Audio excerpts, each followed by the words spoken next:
Okay, let's get started. We're on section 2.4, the product rule and quotient rule, and I have a warm-up for you, but we're going to be looking at finding derivatives of functions using the product rule, the quotient rule, and we're going to use derivatives to answer questions about real-life situations. But first we'll do the warm-up. You can pause your video right now and do the warm-up, and we'll check back in a few minutes. And you're back. And here's what we have for the warm-up. So the first one, we're just distributing, combining like terms for 1a, for same thing with 1b. So we'll see if that checks out with your answers. In the second one, we're finding 2a. We're finding the derivative f prime of 2. So we're finding the derivative evaluated at 2. We get 11. And then we have the derivative evaluated at 2 for the second one. We get 17/4. And then for the next one, we simplify the expression for number 3. We're going to rewrite with negative exponents. So the first thing I do is I distribute in this first step. I distribute the 1 over x squared. And the 1 is not needed here. And then I'm going to multiply the numerator and the denominator by x squared here in this step. And that will clear all the fractions in the entire complex fraction. Complex fraction is just a fraction that has fractions in the numerator or denominator. And then in this last step, now that I have two polynomials in simplified form, all I'm going to do is factor the denominator in that last step. Okay, and there you go for the warm-up for some key skill sets that we need to use in this next section. So we're going to go right into some of the examples. We're going to use what's called the product rule. Now, the derivative of the product of two differentiable functions is equal to the first function times the derivative of the second plus the second function times the derivative of the first. So the way I say this is first or second plus second or first.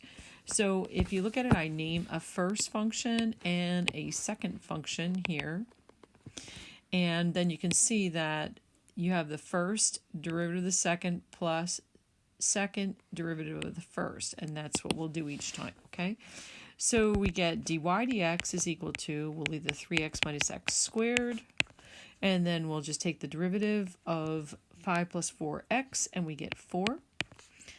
Plus, then we have 5 plus 4x. And then we take the derivative, straighten that out, of 3x minus 2x squared. So we get 3. The derivative of 3x is 3. The derivative of negative 2x is minus 4x. So then we're going to take these then, and we're just going to distribute in the first one where we get 12x minus 4x squared. I think I'm missing something here. Yep, I'm missing a 2 here. 2 here. I have it here. Okay, so missing it here. So then this is going to be an 8x squared.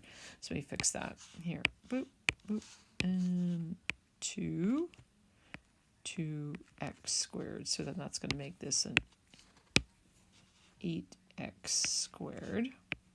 Okay, 8x squared. Plus we have then 15 minus 20x, doing the FOIL here, plus 12x, and then minus 16x squared. So we're going to add this all together. So we get our dy dx then is then equal to, I'm going to put this in, what kind of order do I want to put this in? Minus 24x. So let's put it 15 first, and then plus 4x, adding like terms, and then minus 24x squared for our answer. Just simplifying like terms, okay? So, there we go. Okay. So, first or second plus second or first. So the next example is doing kind of a similar thing, except I'm going to do one slight thing. I'm going to change the 1 over x to just x to the negative first power. So here's my two terms. I have first and second, and so it's first der second plus second der first, And then we just get started here. So we bring it down. We have f prime of x then is equal to x to the negative 1 plus 1. And then the derivative of x minus 1 is just 1. The derivative of negative 1 is just 0.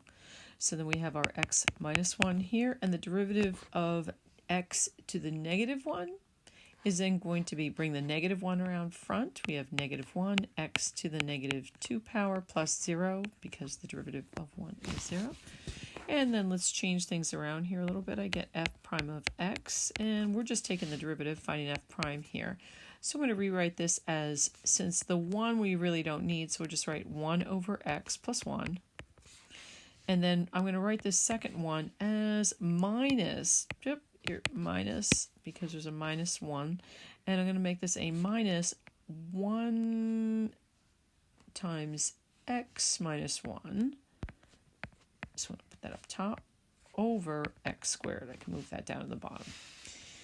Okay, so then I could bring that all together if you wanted to, and you guys can check this out yourself, just getting a common denominator. I would have f, here, make this a little bit bigger.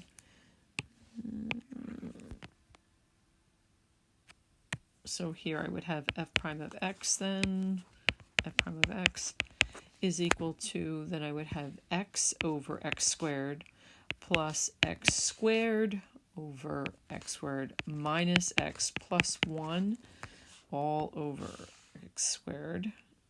Oops, sorry, that was going to stay. All over x squared. And then so my final expression, f prime of x, then is just going to equal x squared plus 1 over x squared, right?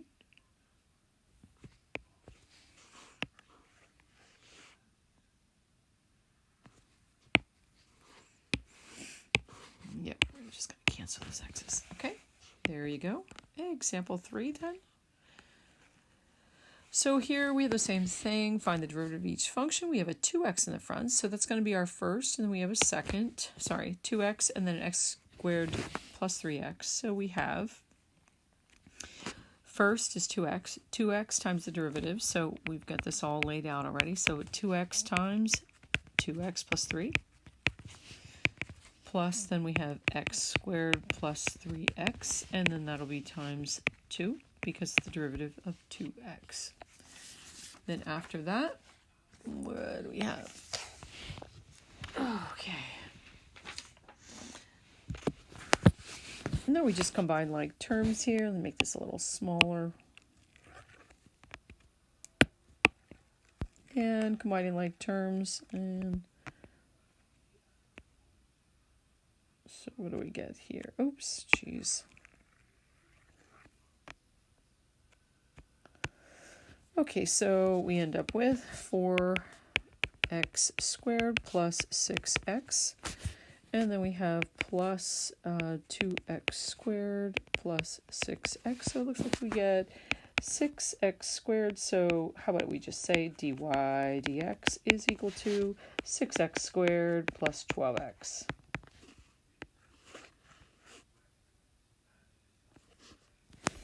Yeah, leave it like that. Okay, now for the next one, we've been using product rule, but we just have a 2 in the front. Now, some people will use product rule with this, but it's not really necessary. All you have to do is consider this a constant and pull it out front. So we have 2 times the derivative, so this is then going to be equal to 2 times the quantity 2x plus 3. So it's a little easier to do the derivative here. So we just get dy dx is equal to 4x plus 6. And there you have it. Okay, so that's it for the product rule, and something that you could use the product rule for the second one there, but you really don't have to. You could just pull the constant through. Okay, so first or second plus second to first. Now we're going to move on to the quotient rule. So with the quotient rule, we've got this other mnemonic that we use, but the derivative of the quotient of two differentiable functions is equal to the denominator times the derivative of the numerator minus the numerator times the derivative of the denominator, all divided by the square of the denominator. But a lot of words there. So instead of that, we're just going to do a Low D high, less high D low, over low squared, and away we go. So we use what's called the quotient rule. Now we're going to do one example, and that'll be the rest of this video. That'll finish out this video, and then we'll pick up with the quotient rule in the next video. So here we go. So low D high, less high D low, over low squared, and away we go. So we have dy dx is then equal to the low, 2x plus 3, times 1 minus the x minus 1 times the derivative with respect to x of 2x plus 3 is 2. And then that's all over 2x plus 3, and that will be squared. Okay, so now we're going to combine the numerators. So we have 2x plus 3 minus, and this is going to be a 2x. It's going to be a 2x minus 2, and then that's all over 2x plus 3 squared. So now we're going to simplify this. So let's use a minus, becomes plus, a minus, and plus. So we're able to cancel the 2x's, and that gives us a 5.